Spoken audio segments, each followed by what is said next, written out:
5 Simple Rules to Avoid Plagiarism.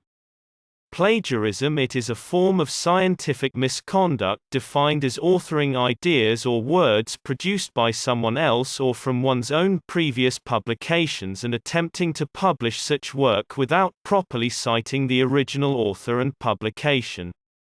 Plagiarism is easy for writers to avoid by simply not copying any printed sources and by writing original text in one's own words, and, if paraphrasing, citing the source. Unfortunately, these simple rules seem to be either forgotten or ignored by many authors, as instances of plagiarism have become all too common throughout the scientific world. A charitable view is that authors who are guilty of plagiarism are ignorant of what constitutes plagiarism. Science adheres to certain standards of investigation that are invariant with respect to geography, social convention or personal opinion. By publishing and disseminating ideas are central to the scientific endeavor and the rules governing writing and publishing data are sacrosanct, it is crucial that we all agree and adhere to common standards regarding plagiarism. As editors and publishers of the Annals of Biomedical Engineering, we take seriously our role as a primary gatekeeper of scientific integrity.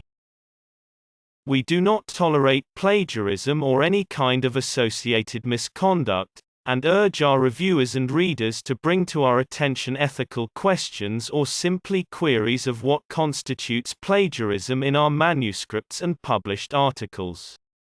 We also expect our authors to exercise stringent care to avoid plagiarism.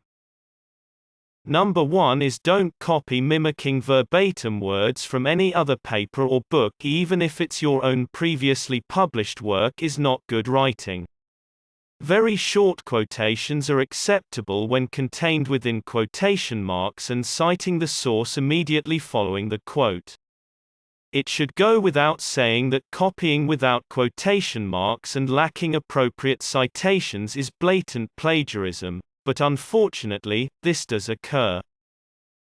Number 2 is write in your own words. Write out all your own ideas without using someone else's words or even another's writing style to help you out. This means that you should generally avoid paraphrasing as much as possible. Paraphrasing, or rewriting someone else's text in your own words, is acceptable only if it occurs minimally in the text. For example, a paragraph and the original source is cited at the end of the paraphrased passage. The easiest way to avoid any concerns about plagiarism here is to not paraphrase.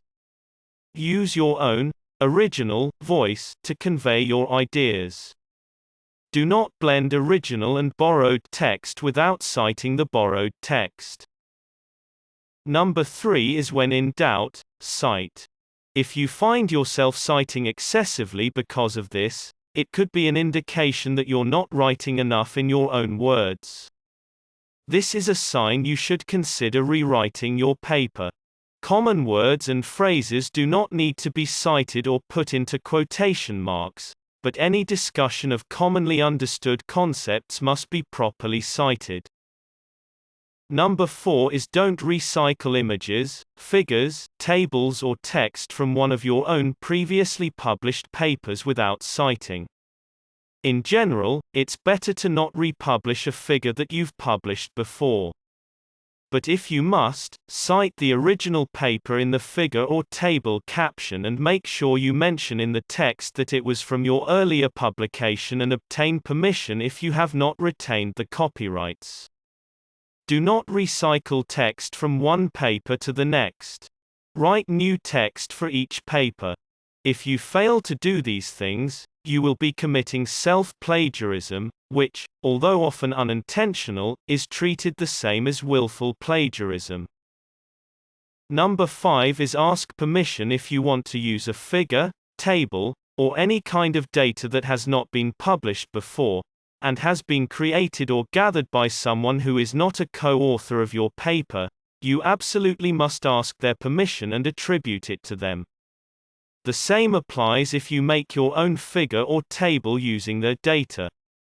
Seek copyright permission for every published figure, table or illustration you intend to republish. Conclusions: we recognize that many, probably even most, scientific publications in English are written by people who are writing in English as a second language, and who may not live in an English-speaking country. We understand that non-native speakers may invest more time and labor writing for English-language journals like the Annals.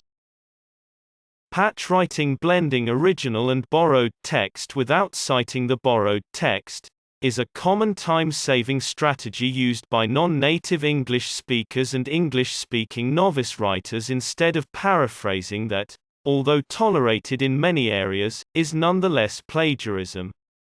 We urge institutions and supervisors to offer training and guidance to help novice writers and non-native English speakers gain confidence and improve their writing skills. However, as the recent scandals involving the plagiarized PhD theses of government officials in Germany, Hungary, and Romania show, some scientists plagiarize abundantly in their native languages, no matter what language they speak. Plagiarism detection software has become more sophisticated, but the best defense remains vigilance by authors, reviewers, and readers.